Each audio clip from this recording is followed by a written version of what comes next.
প্রিয় ছাত্রছাত্রীরা, আসসালামু আলাইকুম রহমতুল্লাহ। আজকে আমরা জ্যামিতিক আলোক বিজ্ঞানের শেষ লেকচার অর্থাৎ ক্লাস 4 এখানে জটিল অনুবীক্ষণ যন্ত্র ও দূরবীক্ষণ যন্ত্র নিয়ে আলোচনা করব। আশা করি তোমরা এই অধ্যায়ের খুবই আকর্ষণীয় এবং খুবই গুরুত্বপূর্ণ একটা অংশ আজকে শিখতে পারবে। জটিল অনুবীক্ষণ যন্ত্র, এখানে আমি চিত্রটা এঁকে দিয়েছি, তোমরা লক্ষ্য করো। দেখো, এটা হচ্ছে অভিলক্ষ। অভিলক্ষ মানে যেটা বস্তুর কাছে থাকে, অবজেক্ট যেটা আছে। আর এটা হচ্ছে অভিনেত্র, যেটা আমাদের চোখের কাছে থাকে। আমরা সবাই জানি অনুবীক্ষণ যন্ত্রটা কিরকম। আর এখানে একটু খেয়াল করো যে অভিলক্ষ অবশ্যই লেন্সটা আকারে ছোট হবে, যার ফোকাস দূরত্ব অবশ্যই কম হবে, এবং অভিনেত্র যার ফোকাস দূরত্ব অনেক বেশি হবে, এবং অভিনেত্র চোখের কাছে থাকবে। আমরা যদি অবজেক্টের অবস্থানটা দেখাই, বস্তুর অবস্থান হচ্ছে ইউও আর বিম্বের অবস্থান হচ্ছে বিও। এই বস্তুর যেটা অভিলক্ষের জন্য বিম্ব আর অভিনেত্রের জন্য সেটা হচ্ছে বস্তু, অর্থাৎ এটা হচ্ছে অবাস্তব বিম্ব বস্তু। আর এই অবাস্তব বিম্ব বস্তু থেকে একটা আলোক সেখানে আপতিত হয়ে এইখান থেকে আসছে বলে মনে হয়, তাহলে এইটা হচ্ছে আমাদের চূড়ান্ত বিম্ব। এই বিম্বটাকে আমরা দেখতে পাই। তোমরা যারা অনুবীক্ষণ যন্ত্র দেখেছ, বস্তুর আরো নিচে বিম্বটা দেখা যায়। তাহলে এখন আমরা অভিলক্ষের জন্য সমীকরণটা নির্ণয় করতে পারি। 1/BO plus 1/UO equal to 1/FO, বা 1 plus BO/UO equal to BO/FO, বা minus BO/UO equal to 1 minus BO/FO। এটা আমরা এম বলতে পারি, বিবর্ধন 1 বলতে পারি আমরা। আবার অভিনেত্রের জন্য হচ্ছে 1/UE প্লাস 1/VE 1/FE। অনুরূপভাবে আমরা এম পেয়ে যাব, এটা M1, এটা M2 যদি দেই, তাহলে এটা হবে UBE/UE ইকুয়াল টু, মাইনাস দিয়ে দেব, 1 মাইনাস BE/FE। এ হচ্ছে বিবর্ধন। এর সাহায্যে আমরা 4টা সমীকরণ পাই। দেখো, মূল যে যন্ত্রের যে সমীকরণ আমরা এটা পেয়ে যাব, এখান থেকে আমরা মান বসাবো, তাহলে হবে। দেখো, যদি আমরা মূল বিবর্ধন বের করতে চাই, তাহলে M equal to M1 into কি M2। এখানে যদি তোমরা মান বসাও, তাহলে আমরা কয় ধরনের সমীকরণ পাই একটু দেখতে পাই। দেখো যে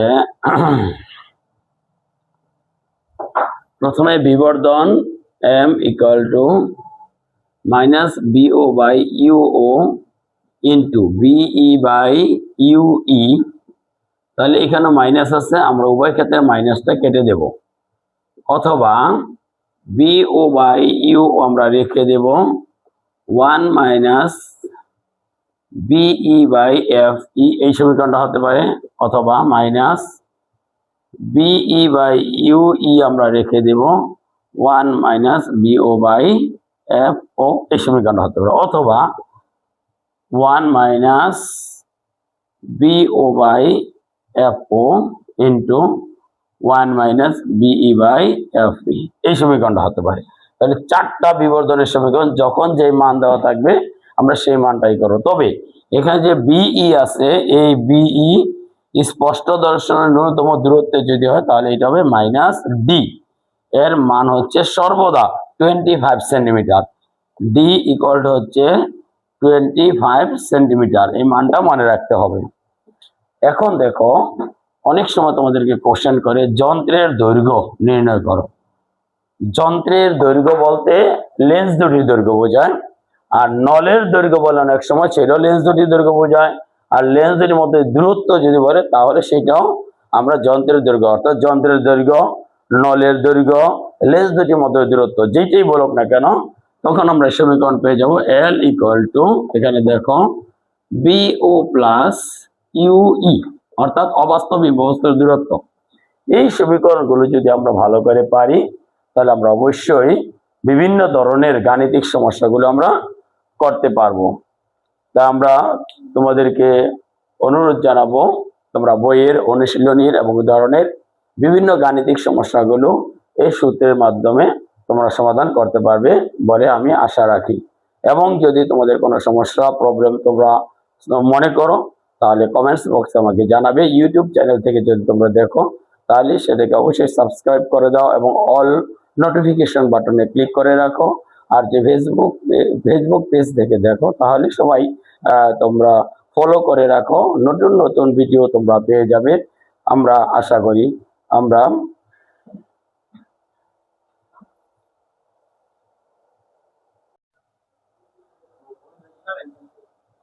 প্রিয় ছাত্রছাত্রীরা, নবদূরবীক্ষণ যন্ত্রে আমরা চিত্র আঁকবো না। নবদূরবীক্ষণ যন্ত্রে এই অভিলক্ষের লেন্সটা হবে অভিনেত্রে আর অভিনেত্রের লেন্সটা হবে অভিলক্ষে। অর্থাৎ জটিল নবীক্ষণ যন্ত্রে অভিলক্ষের যেই লেন্সটা আছে লেন্সের ফোকাস দূরত্ব হচ্ছে কম, আর অভিনেত্রে ফোকাস দূরত্ব বেশি। আর জটিল মানে নবদূরবীক্ষণ যন্ত্রে আর অভিলক্ষের ফোকাস দূরত্ব হবে বেশি আর অভিনেত্রের ফোকাস দূরত্ব হবে কম। অর্থাৎ লেন্স দুইটা যে ট্রান্সফার হয়, অর্থাৎ অভিলক্ষের জায়গায় হবে অভিনেত্রের লেন্সটা, অভিনেত্রের জায়গায় হবে কি অভিলক্ষের লেন্স। এটা হবে নবদূরবীক্ষণ যন্ত্র। এই নবদূরবীক্ষণ যন্ত্রের ক্ষেত্রে আমার যে সবচেয়ে বেশি খেয়াল রাখতে হবে সেটা হচ্ছে তুমি কোথায় ফোকাসিং করছো। ফোকাসিং এর ক্ষেত্রে একটা হচ্ছে অসীমে ফোকাসিং এর ক্ষেত্রে, অসীমে ফোকাসিং এর ক্ষেত্রে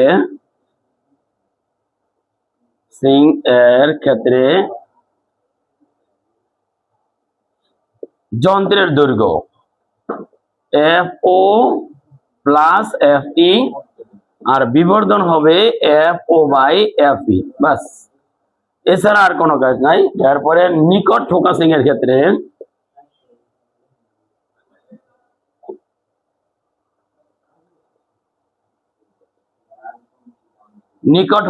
ক্ষেত্রে বিবর্ধন হচ্ছে FO by FE 1 plus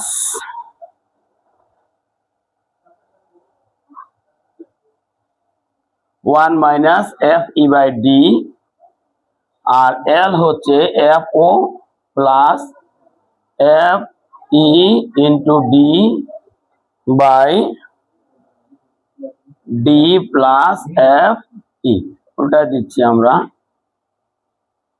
D into FE আর হচ্ছে D প্লাস FE। এই দুই জায়গায় অসীম ফোকাসিং আর নিকট ফোকাসিং এর সূত্রগুলো ভালো করে জানলে তোমাদের আর নবদূরবীক্ষণ যন্ত্রের কোনো গাণিতিক সমস্যা তোমাদের পড়তে আর কোনো সমস্যা হবে বলে আমার মনে হয় না। এগুলো একটু খেয়াল রাখবে সবাই।